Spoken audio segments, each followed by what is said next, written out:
राजा शुद्धोधन के यहाँ एक पुत्र का जन्म हुआ जिसका नाम सिद्धार्थ रखा गया। यही आगे चलकर गौतम बुद्ध बने। अब जानते हैं कि उनका जन्म कैसे हुआ। शाक्य वंश में हर साल आषाढ़ महीने में एक बड़ा ग्रीष्मकालीन उत्सव मनाने की परंपरा थी। यह त्योहार पूरे राज्य में और राज परिवार द्वारा मनाया जाता था। यह उत्सव 7 दिनों तक चलता था। एक बार रानी महामाया ने निश्चय किया कि वे यह उत्सव बहुत खुशी, भव्यता, फूलों और सुगंध के साथ मनाएगी, लेकिन किसी भी प्रकार का नशीला पेय नहीं लेगी। 7वें दिन महामाया ने सुबह जल्दी उठकर सुगंधित जल से स्नान किया, 4 लाख मुद्राएं दान में दी, कीमती आभूषण पहने, व्रत का पालन किया और सजे हुए राजमहल के शयन कक्ष में सोने चली गई। उसी रात राजा शुद्धोधन और महामाया साथ थे। उसी समय महामाया गर्भवती हुई। सोते समय उन्हें एक दिव्य सपना आया। सपने में उन्होंने देखा कि 4 लोकपाल देवता उन्हें उठाकर हिमालय पर्वत पर ले गए और एक बड़े साल वृक्ष के नीचे रखा। फिर लोकपाल की पत्नियां उन्हें मानसरोवर झील के पास ले गई। वहां उन्होंने महामाया को स्नान कराया, सुंदर वस्त्र पहनाए, सुगंध लगाई, फूलों से सजाया, जैसे किसी देवी का स्वागत किया जाता है। तभी सुमेध नामक बोधिसत्व प्रकट हुए और बोले, मैं इस धरती पर अपना अंतिम जन्म लेना चाहता हूँ, क्या आप मेरी माँ बनेगी? और फिर महामाया ने उत्तर दिया, हाँ, मुझे बहुत प्रसन्नता होगी। इतना कहते ही महामाया की नींद खुल गई। अगली सुबह महामाया ने यह सपना राजा शुद्धोधन को बताया। राजा स्वप्न का अर्थ नहीं समझ पाए, इसलिए उन्होंने भविष्य बताने वाले 8 प्रसिद्ध ब्राह्मणों को बुलाया और उन ब्राह्मणों के नाम थे राम, दक्ष, लक्कन, मंती, यन, सुयाम, सुभोग और सुदत्त।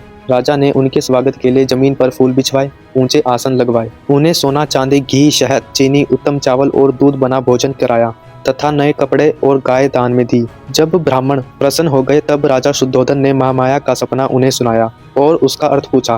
ब्राह्मणों ने कहा, चिंता मत कीजिए, आपको एक पुत्र होगा।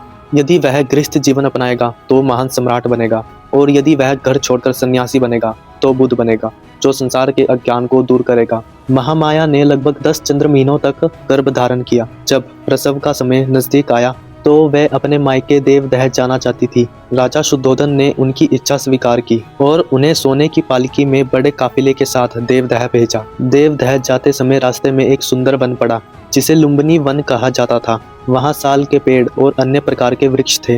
वह वन इतना सुंदर था कि वह स्वर्ग जैसा प्रतीत हो रहा था। पेड़ों पर फल फूल लगे थे, रंग बिरंगी मधुमक्खियां भिनभिना रही थी और पक्षी मधुर गीत गा रहे थे। यह दृश्य देखकर महामाया का मन वहाँ थोड़ी देर रुकने का हुआ। उन्होंने पालकी उठाने वालों को वहीं रुकने का आदेश दिया। महामाया पालकी से उतरी और एक सुंदर साल के वृक्ष पहुंची और पेड़ों की डालियां हिल रही थी। उन्होंने एक डाल पकड़नी चाही, डाल नीचे झुक गई और उन्होंने उसे पकड़ लिया।